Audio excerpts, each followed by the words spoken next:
Hi hello guys, welcome back to our channel. ఈరోజు అయితే fish పులుసు పెట్టుకుంటున్నాం.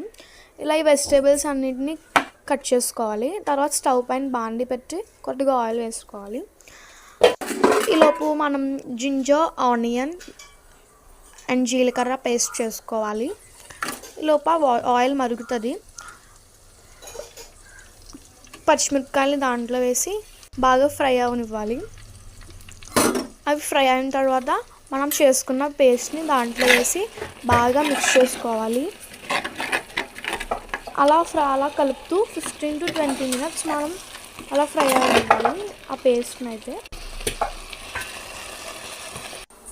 తర్వాత మనం చేప ముక్కల్ని బాగా కడుక్కోవాలి. కడుక్కున్న తర్వాత ఒక్కొక్కటిగా బాండీలో వేసుకోవాలి. మట్టి పాత్రలో చేస్తే బాగా వస్తుంది పులుసు అయితే.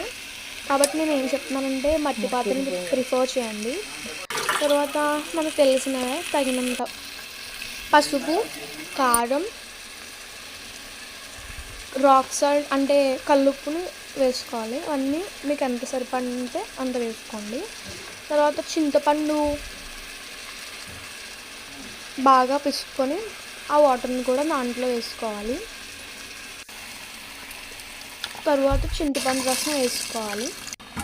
తర్వాత బాగా మిక్స్ అయ్యేటట్టు అన్ని పీసెస్కి కారం ఇవన్నీ పట్టేటట్లు బాగా కలుపుకోవాలి.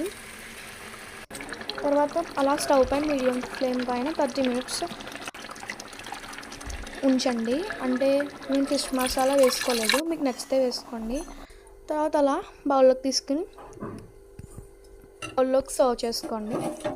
చూడండి ఇప్పుడు ఎంత బాగుందంటే అంత బాగుంది. నిజంగా నేను టేస్ట్ చేసిన కాబట్టి చెప్తున్నా, టేస్ట్ చేయడం తీయలేదు వీడియో. సో అదిగోండి పీసెస్ అయితే అలా